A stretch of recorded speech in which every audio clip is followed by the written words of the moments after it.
Hey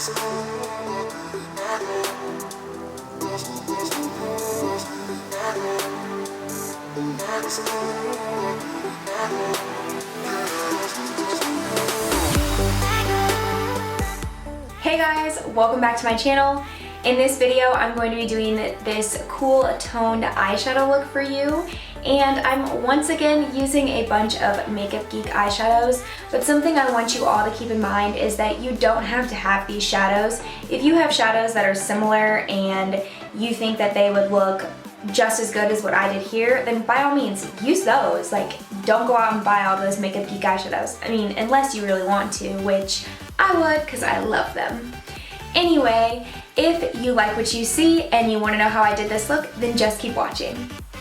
Alright, I'm going to apologize in advance for all of the faces I make during this video. I was a little squirrely while I was filming. But I'm going to start out with my MAC Painterly Paint Pot as usual. Are you surprised? I think not. I actually used a brush from Sigma, it's the P89, to apply the pot all over the lid, and then I'm just blending it out with my finger. Next, I'm going in with Makeup Geek Babyface, and once again, I just like to use this to set the paint pot, so I'm applying it all over my lid from eyelashes to the brow. I'm first going to start out with this shade in Confection, and I am using this as part of my transition shade with the Sigma E40, so just running this all throughout my crease in windshield wiper motions.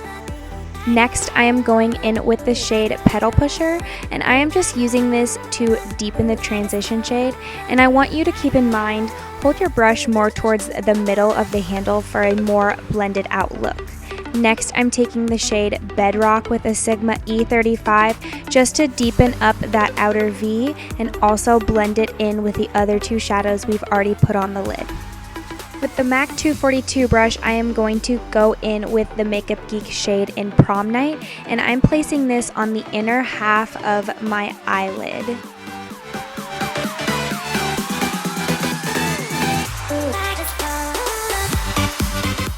For the outer portion of that eyelid, I am taking the shade Twilight, and I am just using this to deepen up the lid look. It's just a little bit darker than that Prom Night shade, and I thought the two blended really well together.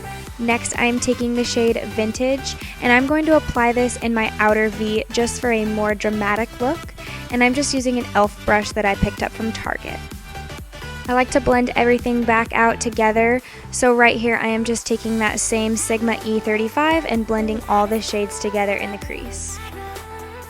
I really wanted to show you guys how I do my winged liner on camera, but I kind of need two hands to do that, and as you can see right here, it just really does not go as planned. So I show you as much as I do on camera, and the rest I did off camera, but I want you to take note that when I do my eyeliner, I start in the middle and work my way out, and then I go to the inner corner and connect the two. It makes it a little easier. Next, I'm going in with my YSL Touche Eclat primer, and I'm just using this all over areas of the face where my foundation usually breaks up, kind of starting in the center and then working outwards. Next, I'm mixing two shades of foundation, the Chanel Beige and the L'Oreal Pro Glow. I'm just putting them both on the back of my hand, and then I'm going to go ahead and mix the two shades together using a Real Techniques sponge.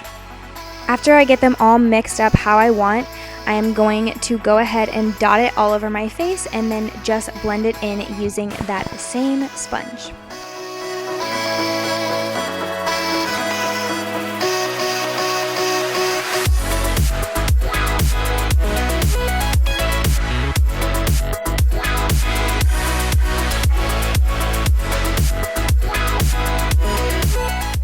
Next, I'm going in with my favorite concealer, the Maybelline Fit Me, and I drop it, you can see. And I am just using it to highlight and then also spot conceal areas of the face where I've been breaking out a little bit. And for the under eyes, I've been loving the Bye Bye Under Eye by IT Cosmetics, and I'm just using the tiniest amount because a little goes a very long way with this product. And I am just blending everything out with that same Real Techniques sponge.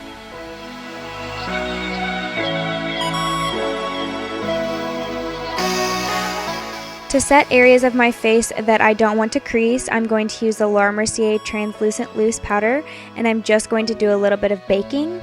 And one thing that I've noticed really helps is to look up when you're putting all that powder underneath your eyes so it doesn't settle in the wrinkles underneath there.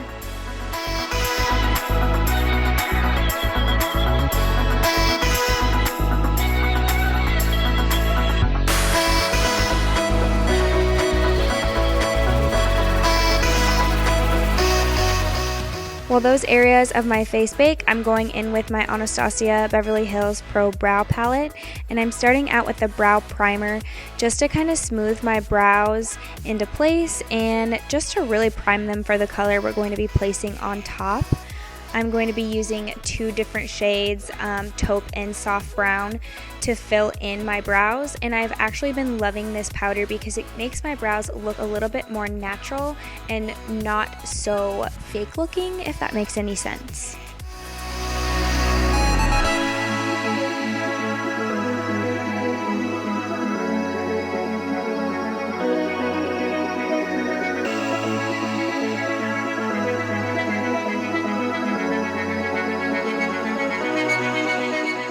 To set everything in place, I'm using the Anastasia Beverly Hills Clear Brow Gel. I love this stuff. It's like hairspray for your brows. They will not move and they will stay in place all day long. After I'm done with brows, I'm just taking a Real Techniques setting brush and I'm wiping away all of that excess powder, and whatever kind of goes down on the rest of my face, hey, that's a plus because then the rest of my face is going to get set. To warm my skin back up, because I have absolutely no self-tan on, I am using the Physicians Formula Butter Bronze, and I'm using the Sigma Large Powder Brush because I kind of want to bronze up my skin instead of contouring because of how little color I have right now. I feel like my natural color is just so fair, and this really helps warm me up.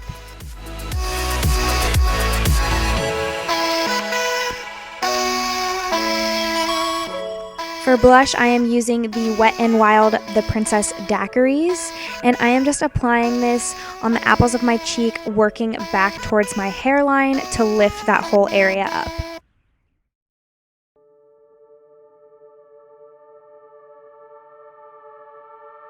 To highlight, I'm taking Colourpop's highlighter in the shade Spoon, and I am using my finger to apply this all on my cheekbones.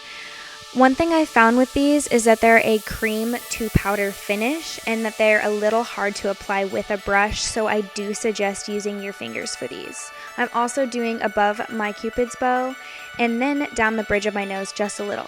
If you feel like you get too much, I just take a beauty blender like this and kind of pick up the extra product. For underneath my eyes, I'm taking the same shades from my eyes, Bedrock and Confection, and I am just working those under my lower lash line. Then I am taking Work is Overrated from the Balm, and I am using this to highlight my inner corners and right underneath my brow bone as well. This is such a pretty shade, and I feel like I never use it because I never do cool toned looks, but it was perfect for a highlighter. As always, I am taking the Benefit Roller Lash Mascara. I tried to do falsies for this video, and it was just pretty much a big fail. So I decided just to stick with normal mascara and no falsies. For lips today, I am mixing two shades. One is from Chanel, and this is in the shade Confident, and it's like a sheer lipstick, almost like a gloss. I don't like to wear too much lipstick when I am not self-tanned because I think it looks a little too dramatic. So I'm just putting a generous amount of this all over my lips and topping it with a MAC Dazzleglass. I'm not sure of the name of this one. It was a limited edition for a Christmas collection about 2 years ago, so I'm sorry you guys, I don't think you could even get it anymore. But anyway, thanks so much for watching. Alright guys, so this is the finished look. I hope you guys liked it, and I hope you're liking my content and what I'm putting out there. So if you do, please make sure to subscribe to my channel and like this video down below, and comment what you would like to see in the next one. You know the drill, I say the same thing at the end of every video. So I just want to thank you guys again so much for watching, and I will see you in my next video. Bye guys!